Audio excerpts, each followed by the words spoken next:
I'm going to go over the creation of certificates here. So the first thing we want to do is create a certificate authority certificate.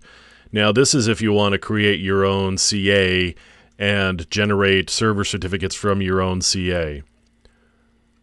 So I need to do OpenSSL. I'm going to generate an RSA key because I need the key before I can get the certificate.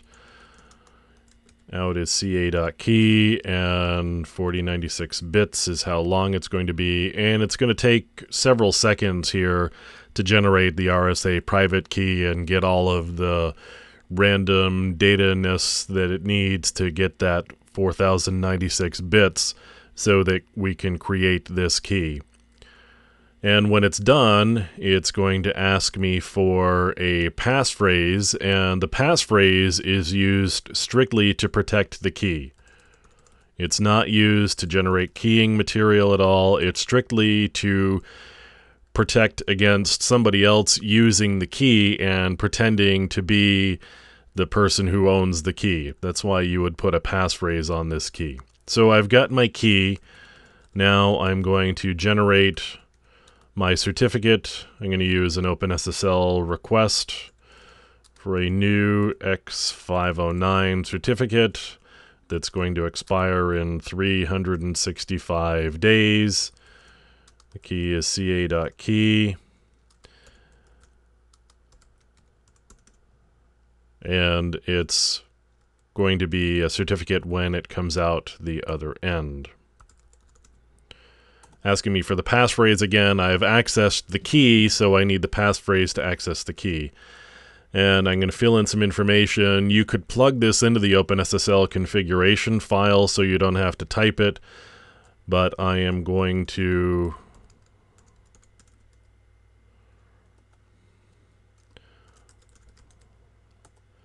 plug the information in here.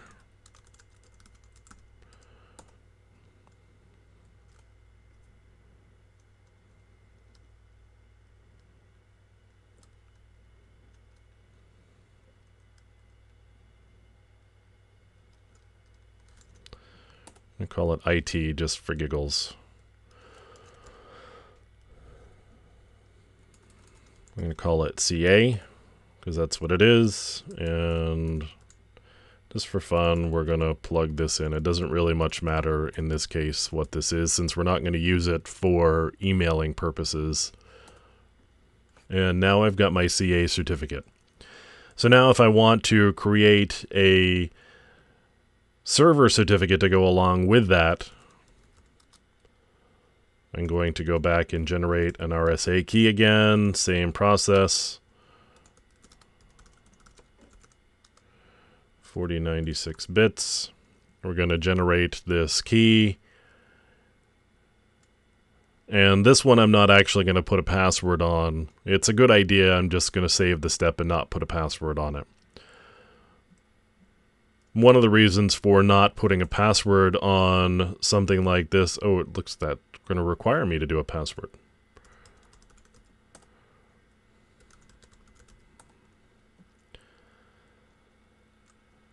Used to be that you would have certificates without passwords on them because they became harder to start up in Apache if there was an Apache if there was a password on it, because Apache would require the passphrase, and if the server rebooted in the middle of the night, for example, Apache wouldn't start up without that passphrase. But it looks like OpenSSL is requiring the password regardless. So now I'm going to do a certificate request using the server key, and out is server.certificate signing request. Here is why I'm calling it .csr. It says it's a signing request and it's going to get signed by the CA certificate.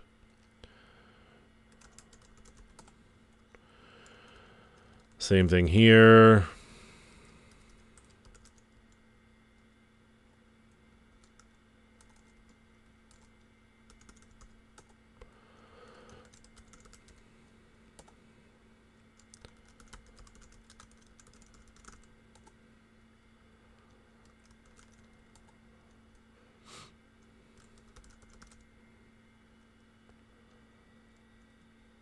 server.brandeis.edu. That's the common name, email address. Again, it doesn't much matter here because I'm not going to use it to sign emails with. And a challenge password I'm not going to do, and an optional company name I'm not going to do that either. So now I need to actually sign the certificate. And this is an X.509 request. 365 days.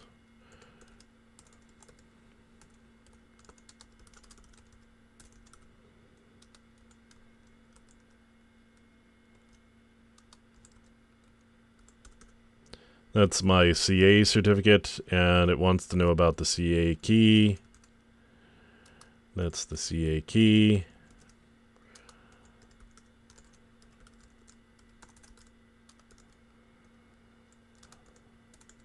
And I'm going to put a serial number on it, and the out is going to be the server certificate.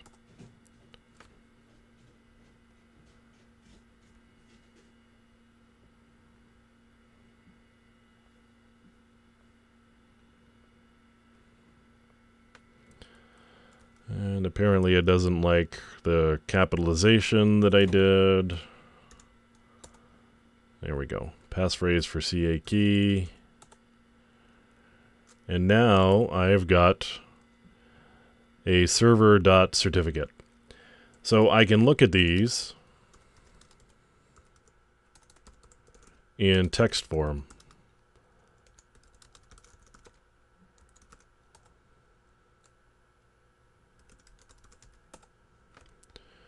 So here's all of the keying material that's stored in the key, and this is all in text form. I can also look at the certificate in text form.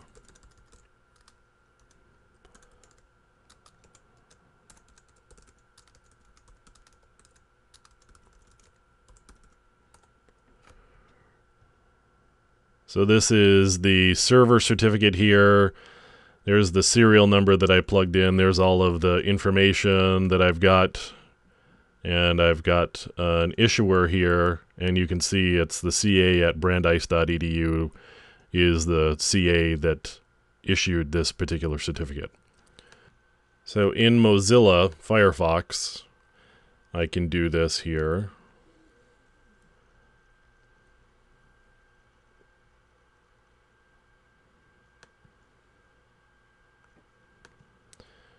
By going to Advanced and Encryption, and go to View Certificates, I can import a certificate. And I'm going to do that from here. There's my CA certificate. And it asks me what I want to trust. If I do want to do all of this trust. And I say sure. Now I import that, and now I've got this certificate that's been imported into Mozilla, and any server that gets added, any server that I connect to that has been issued by this CA is going to be trusted because it's got the CA certificate here, and I've indicated that that's trustworthy. So that's how you would create certificates and import the CA certificate into Firefox.